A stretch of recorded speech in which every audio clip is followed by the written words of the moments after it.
Morning everyone, going to be here today to give you the round 14 lay of the land. So just a general overview of where things are at, because we've got a few players that are worries for our sides. We've got a few that are making themselves really difficult to sell actually with good scores they've been producing. And then we've got the guys that are flying and the guys that you really want in your side right now, and a collection of a lot of these guys would be absolutely awesome. So we'll kick it off with our worries to start. But Nicky, he did our video last night. I wasn't able to actually get on there. I actually got engaged yesterday, so that was pretty exciting. I left. I thought I'd maybe take an afternoon off. I did do the video in the morning. It was a pretty busy one. I had work and then had a big day with my partner, so that was good fun. So I will be back with Nicky next week, but I think I had better things to do, unfortunately, yesterday for you guys, not unfortunately for myself. Now, the worries. Fogarty got injured, groin, not good at all. And the other worry there, I think, is Barnett going down. Unfortunately, hopefully, he's okay. I haven't heard anything about ACL, but it could be meniscus, could be stuff like that.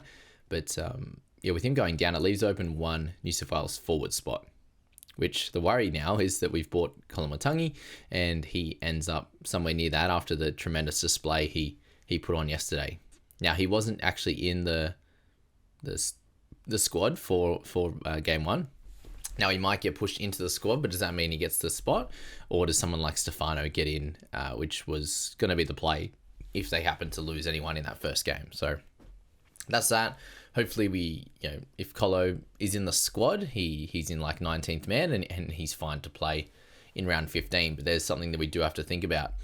With Fogarty, we don't know the severity at this point, so we do need to wait for TLT on Tuesday, because if he's out, thankfully you've got likely Katoa or a Hines to come in and cover, and Cleary was really, really good. So that would be the hope, but a lot of people have a lot of players out. I should add in there the worries, Roosters. So Fogarty, we'll see what happens with him. With Hosking, guys, a couple of low ones in a row now, 37 into the 42. Did get an update from his 38. Some people are looking at him, given the edge position's really strong. I did see a fair few people in top 1,000, maybe 60 or 70, did sell him this week to make upgrades to Aitken and these types of guys. And Siwa Wong was also a guy that people were looking to sell. Now, the reason why Wong would be less of a sell is because he plays 15 and 18, whereas Hosking does miss 15. So in my own team, Wong becomes pretty important for that week. And then, of course, the week that I personally drop him from my side into the reserves, he goes out and knocks out 60 tackles, which he hasn't done since like round 3 or 4, and he seemed to be in the middle / even on the left edge of the middle there in defense a lot of the time, which hasn't happened for a while. But there you go. That was a really fun game to finish this one off. So Hosking, some people are looking at selling because he misses that 15 and he's not scoring really well. So keep that in mind for your own team. Kitiana Gatonga, he had a HIA yesterday, then did play the rest of the game. I was out and about, obviously, and I was looking, and it did look like he didn't come back on, and then by the end of the game it said 66 minutes, but it sat on like 29 minutes for ages, or whatever it was, and no, 42 minutes. I was like, that thing wasn't moving, and then he ended up playing the rest. So 27 points for him, not great. That does stop his cash gains, and therefore you could look to potentially sell him. So given he was going 50-50-50s, it was like, easy hold, he's making good cash. The 27's in there now, and you can look for other potential moves if you like. Guys, it's just going to be a general overview, and then we'll deep dive once we know more information and get into the week. Now, Payne Haas, he's a guy that the worry for him is the lowest score this week, and we're likely needing some cash to fit other guys in. So, you'd probably be happy to hold on to him if he was crushing it. This week, with the extra rest, he'll probably come out and destroy it, which is the hope. But 43 makes it rough, and he's gonna lose a bit of cash over the next few weeks. So, is he someone that you want to keep in your side? Is it Cleary, who's coming off a better game? That's sort of the thought there. Isaiah Yeo came back with a little bit of a lackluster performance there, less than 50. After you would have hoped in those type of minutes that he'd be able to do a little bit better. Wasn't to be the case for Yeo. And given he's likely to miss 16 as well, he's someone that you can use over the next few weeks to sell, in my opinion. Munster, coming off really good scores into this low one on the weekend, that's where he becomes someone that you can look at moving on with him missing a few more games. And Wade Egan, another low score for him. So 30 odd into 43. Not ideal. We have, guys like Clark, guys like, Riley Smith even crushing it. Just Tavanga as well. So is he someone you want to keep longer term? At this point, you can decide on that one. Given we know he can score well, but he can also be a 40s guy. Like a lot of the actual number 9s. Apparently not Riley Smith. King Tonga, he's a worry just like if you need to play him for round 15, if that's where it's looking. Just the 30s and the chance of a low one in his game is the worry. But I did think he played a little bit better. And the worries coming into round 14 is all of the Roosters. So the guys you've got on your side that do have the bye this week. And then if you're rolling out guys like King Tonga and other cheapies that you bought, you might have bought a Latu Fainu last week. And he may not be playing. We don't know. So Roosters, see which of the Roosters are really important to you. Guys like Teddy, guys like Nawa, Siwa Wong. If you've got Nafahu White, we need to decide if he's going to be worth keeping in our sides as well, coming into round 15. If it suits your team, that would be ideal, given he likely will be back and playing. But there's some decisions to be made on those guys, and then guys like Savala as well, who is in the hard to sell list. We've got a few of these guys here. Riley Smith continues to crush. Of course, you sell him, and I sold him personally. I made one trade this week, Riley Smith to Kolamatangi in the end. Kind of mentioned that he was the only guy that really made sense to sell at this point. Kidioni Katonga I need to play in centre. I didn't need to play Riley. So, guys like Savala could have been sold as well, but I ended up needing to play him over me looping Sharp, which I'll go through in the results video. So, Riley Smith, one of those guys that has less of a purpose in our side. And that's what you need to look at with these guys. They're hard to sell because they're scoring well and making money. Riley come out with that line break and a couple of TBs, which was lovely for him and for any owners. So he makes some good cash again, but he will lose some minutes is what it looks like with Papali coming off the bench. So it is coming to a good time to sell him. You don't have to this week. I'd play him this week and move in 15. Yongi, I end up playing him in wing fullback, so was pretty happy with the score of 47. And I kind of got away with that position with Tamale as well. So him and Yongi are in a really interesting spot given Tamale now makes a little bit more money.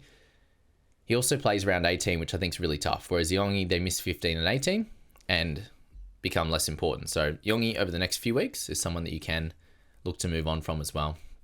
Tamale, a little bit more importance in your side, I think. But some people did sell this week because he misses 15 and he is peaked in price. Whereas other guys on this list are making money in Riley, in Yongi. Hubner, still doing fine. Decent score on the weekend. Helps in round 15 as well. So he's, hit and miss on that one if you wanted to move on. Savala, a decent score again for him on the weekend, 46. He makes some cash and he will next week as well if he keeps his spot on the side in round 15 and could be helpful for your side. But we don't know. Is Walker going to be back and which position in that team is he going to take? And now Sandon Smith in that team as well. Scoring okay, not spectacularly, but is a guy that you could potentially look to, keep a hold of in your side for round 15 if you think he's going to make it. If you don't need another half, then he could be used as a selling piece as well. Siwa Wong, mentioned there that he plays around 15 and 18, an important cog. Does he stay in your team over Hosking? If you need to make some moves, it might end up that way for me. If once I do a bit of a deeper dive, but unsure at this stage. We got Cleary. He likely to miss 15 and 16, but is a really good scorer in these other weeks, as you saw yesterday with a 73. So he's someone that, very, very hard to sell. Isaiah Yeo, much easier to sell. Payne Haas, coming off a low score, is a lot easier to sell as well. More expensive. You can do some more things with that. So they're the hard to sell category. And in the flying category, the wing fullbacks generally are doing really well. I do have Garrick, which is kind of the low one of the list, but Tamale, Yongi doing some good work in that mid-range, cheaper bracket. And then you've got guys like Teddy, like Drinky, like Campbell, all really important guys to have a look at and to own in that wing fullback slot. And with Teddy having the bye this week, you've got Drinky and Campbell, flying doing the business there. Campbell gets through the Storm game and becomes more important. Drinky is now coming up to the Storm game, got through his better game, but he's going to be very important across this period as well. We can also put, Jackson Purdue in there, had a really good game, but again, is he going to get all of those attacking stats going forward. Similar with Drinky, but we know that he's the focal point in the attack there. You've got Fletcher Sharp, who had a bit of a tough one, but he's scoring well. So there's a lot of good guys down in that position. Jazz Savanga, I keep telling people to buy him. Continue to do so. He's a gun. And yes, he might lose some minutes this week. He might not crush it in round 15, 50 plus. But in the 40s for number 9, you're getting more than guys like Wade Egan right now. Colo absolutely flying. Try on the weekend. Incredible. He's got the Origin worry now. Toby Couchman, someone that needs to be on people's lists as well as a round 15 middle. KPP, absolutely crushing as well. Seems to just have taken a leap this year, and it is like a 54, 55 type of guy with all the tackles he makes and potential for tries now, apparently. Metcalf, another crusher of a game for him. Easy to hold. Could be sold as well, but yeah, he has that upside, which is nice in a team that is doing well. And then Ewan Aiken, yeah, a guy that we're going to want in our sides over the next few weeks, given, I think he got a nice bump as well, 49 up to 56. And then Jack Williams, how good's he going? It's absolutely crazy what's happening with this guy at the moment, just the scores that he's popping up. And you can see here, four players over 70 in that game with Johnson hitting, getting up to 200 tries, which is really exciting for him.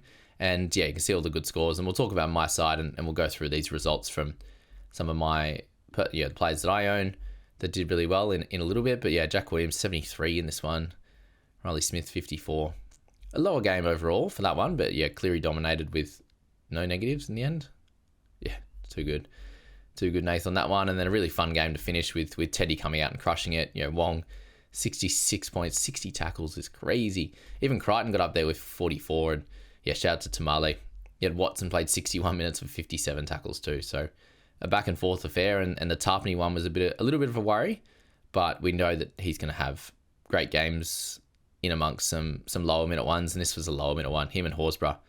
Crazy how low they went in this one. They used 4 interchanges really early, so that was, strange how that one worked out. And then Rob Toyer with that try late had a really solid game, which was looking to be a bit lower. And yeah, Hosking 68 minutes, that's where a little bit of that worry comes. So we'll leave that video there, guys. I've got to head off to work as we do in the mornings, and we'll get back for the round results a little bit later today.